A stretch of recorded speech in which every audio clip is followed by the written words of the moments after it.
Hi friends, Assalamu alaikum and welcome back to my channel. This is Sumaya from Sumi's Home Chef. Friends, இன்றைக்கி நம்ம சேனலில் பார்க்க போகிறது நினச்சதும் சாப்பிட்றது மாதிரியான பீஸா ரெசிபி தாங்க. அதாவது நம்ம வீட்டில் மீதமாக கிடக்கக்கூடிய ப்ரெட்டை வச்சு உடனே சாப்பிட்றது மாதிரியான பீஸா ரெசிபி தாங்க. அது மட்டும் இல்லாமல் நம்ம இன்ஸ்டண்ட்டாக டக்குன்னு ரெடி பண்ணுறது மாதிரியான பீஸா சாஸ் ரெசிபியும் நான் இங்கே ஷேர் பண்ணியிருக்கேன். ஸோ வீடியோ ஸ்கிப் பண்ணாமல் கடைசி வரைக்கும் பாருங்கள். நான் இங்கே முதல்ல பீஸா பண்ணுறதுக்கு லெஃப்ட் ஓவர் ப்ரெட் பீசஸை எடுத்து வச்சுருக்கேன். ஸோ இதை நம்ம இதே ஷேப்பில் கூட பீஸா பண்ணிக்கலாம். பட் பார்க்குறதுக்கு ரியலாக ஷேப் ரவுண்ட் ஷேப்பில் இருக்கிறதுக்காக, அதாவது பீஸா மாதிரியே இருக்கிறதுக்காக ஒரு பிளாஸ்டிக் பவுலோட ஹெல்ப்பால் இந்த மாதிரி ரவுண்ட் ஷேப்பில் கட் பண்ணி எடுத்து வச்சுருக்கேன். இப்போ அடுத்ததாக பீஸா பண்ணுறதுக்கு ஒரு கடாயை நான் ப்ரீ ஹீட் பண்ணி வச்சுருக்கேன். ஸோ லோ ஃப்ளேம்லேயே இருக்கணும் இந்த கடாய்.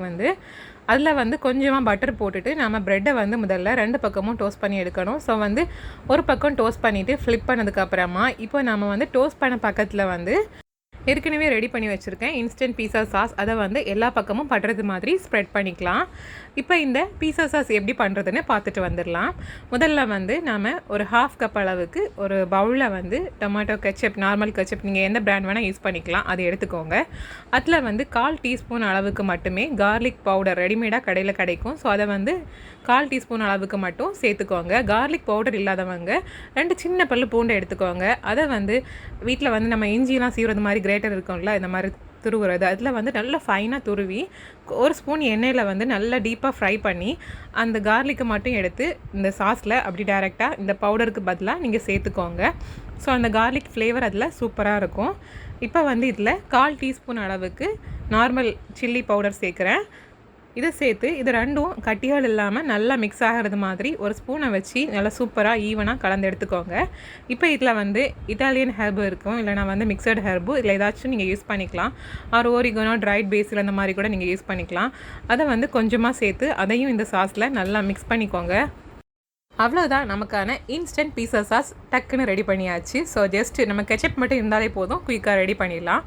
இப்போ நம்ம ஏற்கனவே பீஸா சாஸ் ஸ்ப்ரெட் பண்ண அந்த ப்ரெட் மேலே நறுக்கி வச்சுருக்கக்கூடிய வெஜ்ஜீஸ்லாம் சேர்த்துக்கலாம். நான் இங்கே தக்காளி சீடு எடுத்துகிட்டு சாப் பண்ணி வச்சுருக்கேன். அதே மாதிரி ஒரு மீடியம் சைஸ் வெங்காயம், க்ரீன் அண்ட் ரெட், அப்புறமா எல்லோ கலர் 3 கலரில் கேப்சிகம் கட் பண்ணி வச்சுருக்கேன். ஸோ அதை தான் இந்த மாதிரி மேலே போடுறேன். வெஜ்ஜீஸ் போட்டு பண்ணுறது மாதிரியே உங்ககிட்ட ஃப்ரைட் சிக்கன் இருந்ததுன்னா அதை கூட நீங்கள் இந்த வெஜ்ஜீஸ் கூடவே சேர்த்து மேலே போட்டுட்டு அதுக்கு மேலே நம்ம ஃபைனாக துருவி வச்சுருக்க சீஸை எல்லா பக்கமும் அதிகமாக போடணும். நல்லா எல்லா பக்கமும் படுறது மாதிரி நிறைய போட்டிங்கன்னா தான் பீஸா சாப்பிட்றதுக்கு டேஸ்டியாக இருக்கும். ஸோ இந்த மாதிரி நிறைய போட்டுட்டு அந்த சீஸ் கம்ப்ளீட்டாக மெல்ட் ஆகிறது வரைக்கும் நம்ம லோ ஃப்ளேமில் லிட்டை வச்சு க்ளோஸ் பண்ணி வேக வச்சு எடுத்துக்கணும். அந்த மாதிரி லோ ஃப்ளேமில் பண்ணும்போது பேஸ் உங்களுக்கு ரொம்ப கிறிஸ்பியாக வரும். அதே மாதிரி மேலேயும் நல்லா சீஸ் எல்லாம் கம்ப்ளீட்டாக மெல்ட் ஆகி சூப்பராக இருக்கும் சாப்பிட்றதுக்கு. ஸோ ரொம்ப கிறிஸ்பியான பேஸோட மேலே ஒரு சூப்பரான சாஃப்டான வெஜ்ஜீஸ் பேக்கோட வேறு லெவலில் இருக்கும். ஸோ பார்த்துட்டு மறக்காமல் நீங்கள் ட்ரை பண்ணி பாருங்கள். ஸோ ஃப்ரெண்ட்ஸ், இனிமேல் பீஸா சாப்பிடணும்னு தோணுச்சுன்னா மாவு பிசையணும், ஈஸ்ட் பொங்க வைக்கணும் அப்படிங்கிற அவசியமே இல்லை. ஜஸ்ட் நம்ம வீட்டில் லெஃப்ட் ஓவர் ப்ரெட் இருந்தாலே போதும், டக்குன்னு குயிக்காக ரெடி பண்ணிடலாம். சூப்பரான டேஸ்டியான ப்ரெட் பீஸா காலையில் பிரேக்ஃபாஸ்ட்டுக்கு கூட 3 நிமிஷத்தில் ரெடி பண்ணிடலாம். அவ்வளோ தான் டைம் எடுக்கும். ஸோ நீங்கள் பார்த்துட்டு மறக்காமல் ட்ரை பண்ணி பாருங்கள்.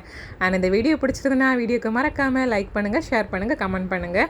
இன்னும் இன்ட்ரெஸ்டிங்கான ரெசிபீஸ், விலாகெல்லாம் பார்க்குறதுக்கு என்னோடய சேனலை மறக்காமல் சப்ஸ்கிரைப் பண்ணிக்கோங்க. இந்த நாள் இனிய நாளாக அமையட்டும். தேங்க்யூ ஸோ மச் ஃபார் வாட்சிங்.